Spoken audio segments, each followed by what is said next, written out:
Good evening, everyone. Guys, I've been at a little bit of a crossroads, and I've been working with some of my friends who are legal practitioners, and we've been talking about the thought exercise in the context of, if you live in the United Kingdom at the moment, and I'm not saying these things are going to get to that stage, but what laws and what legal framework do the normal citizens have to protect themselves against the government? For example, a tyrannical government. Now, I'm not going to get into the argument of what a tyrannical government is.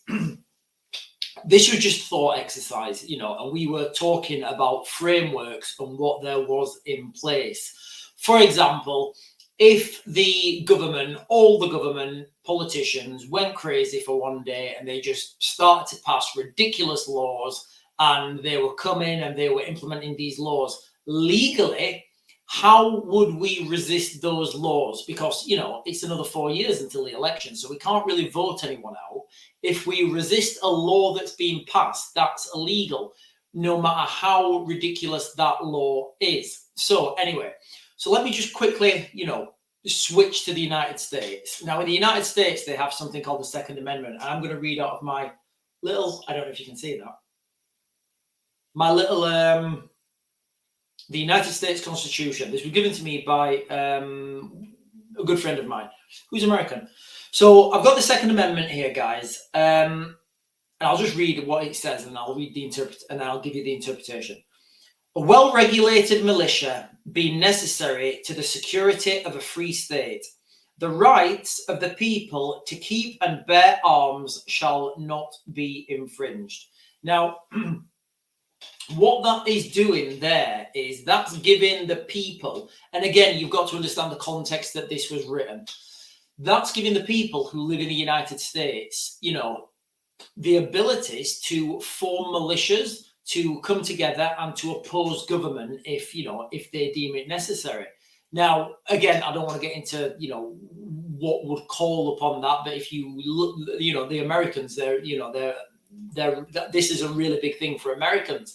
And I think if you live in the United Kingdom right now, I think we're kind of wishing we had something like that. But we did that. Well, I think we do actually have something like that, but as I'll come to in a second, it's all absolutely it was written differently, so the meaning of it's kind of redundant. So I'll read what we have in the United Kingdom. So the closest thing you will find is something from the English Bill of Rights, 1689, which states, the subjects which are Protestants may have arms for their defence suitable to their conditions and as allowed by law. So there it is, guys. Okay, as allowed by law. So obviously, if if you live in the United Kingdom, we don't have any such legalities, and any right to bear arms. Only what's legal and allowed by law.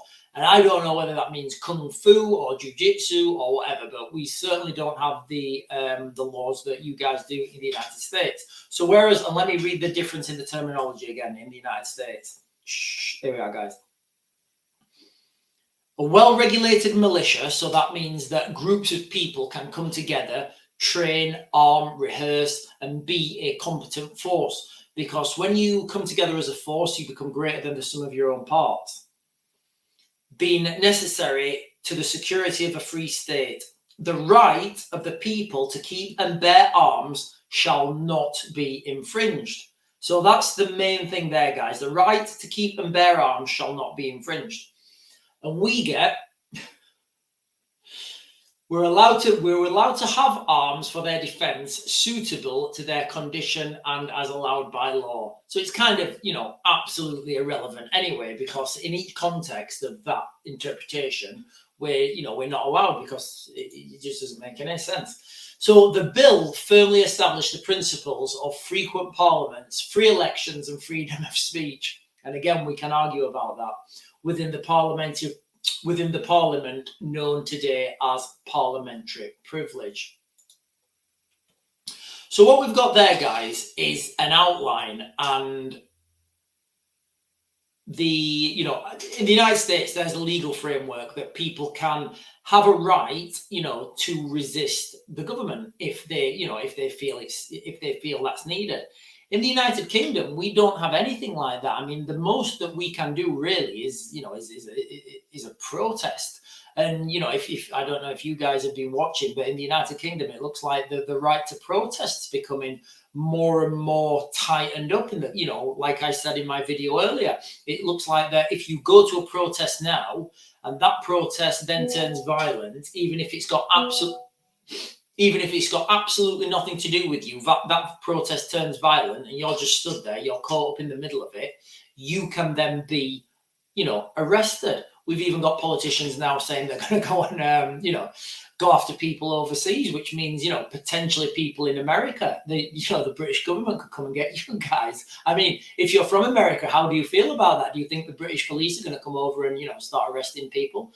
I don't know, guys. We are in absolute wild times at the moment. And I genuinely don't know where this is going. Because if you live in the United Kingdom at the moment, you feel, all sides just feel like the walls are closing in on them, and and it feels like you can't do anything anymore. And I keep saying it and saying it and saying it again. Well, if you, like I said earlier, guys, if you've got a pan and you're heating the pan and it's simmering off, it's going to be fine. Eventually, it's going to run out of water. If you put a lid on that pan and bolt it shut with whatever means you can, at some point that pan is going to explode and it's going to be catastrophic. Also, what's been happening in the United Kingdom is this is how you create division, it's how you radicalize people. When people feel radicalized, when they feel they've got no other option, when they feel they've got no other way out. So there'll be a lot of angry people at the moment, and there will be. And history has taught, guys, I'm not speculating this. I'm going to tell you this has happened through history, and history tells us this has happened. I'm not saying this is happening in the future. I'm not condoning this. I'm saying this is what we've seen in history. So in history, what we've seen is when you ignore people and you don't listen to them, and I'm thinking of Northern Ireland, the troubles that we had in Northern Ireland. When you ignore people and don't look at the root causes of why they're protesting, why people are angry, people go underground. People start to identify people, and then you have groups going after people. So rather than going after, symbolic, having these symbolic marches through a city centre, rather than, having a significant, concentration at a specific location, what people will do, and guys, this is history, okay? There's no arguing what I'm saying here. What people will do is they'll say, right, okay, we're only a small group of, say, 8 people, but we are really, we've been really radicalized. And you can look at this on any, on any, you can put this to any, what's the word I'm looking for? Any operational theatre, any country, any location, anywhere. If you get enough people radicalized, they know they can't have a protest. They know there's just 8 of them. If they go and have a protest, they're going to be locked up and it's going to be over. So what other options are left to these people? Well, these people will take direct action, and this is what we've seen in Northern Ireland. When the troubles were there, and I feel people in the United Kingdom now, because they're not being listened to, they're going to start to take direct action. What do I mean by direct action? I mean, rather than having the protest because they know it's not going to work, they're going to start thinking, right, okay, what politicians are stopping, or what politicians are most significant in this sphere, and which way they're pointing politically. Then they identify these people, and then they take direct action against that person. Because 8 people can take direct action against a person. Now, this can be something simple, as in, go and question him on the street. Then, guys, I'm not going to get into it because there's a lot of unsavory tactics, and I don't think I should go into it in this video. But, that's the next phase.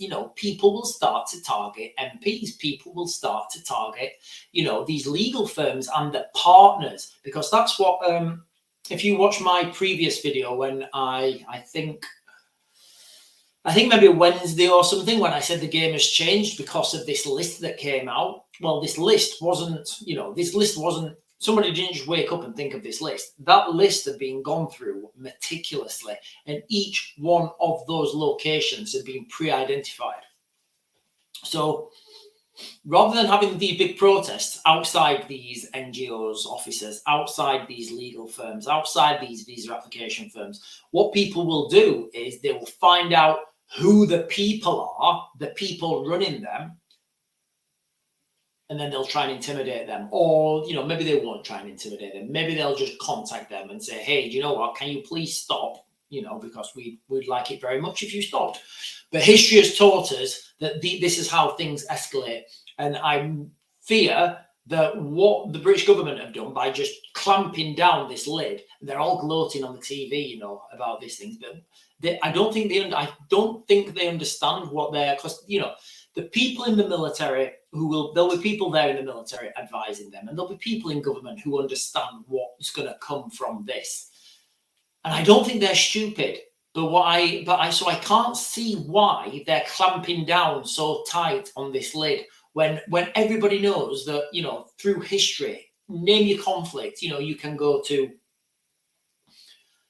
let's just name them in the last 20 years. We've got Afghanistan, definitely happened. Iraq, definitely happened.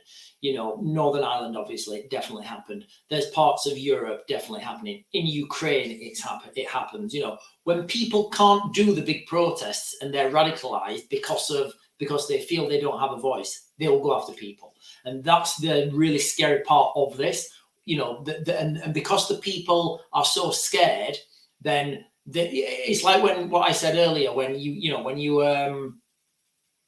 if you're attacking a building, you always go from the top because that gives people an escape route. If you don't give people an escape route, they've got nowhere else to go. They're only for they will put up a lot stiffer resistance. So if we don't let people protest, if we don't let people have an opinion, if we don't listen to people, the situation will get worse. And I feel right now, all over the United Kingdom, there are groups of people sat around plotting, scheming, devising, the next step. And guys, let's be under no illusion.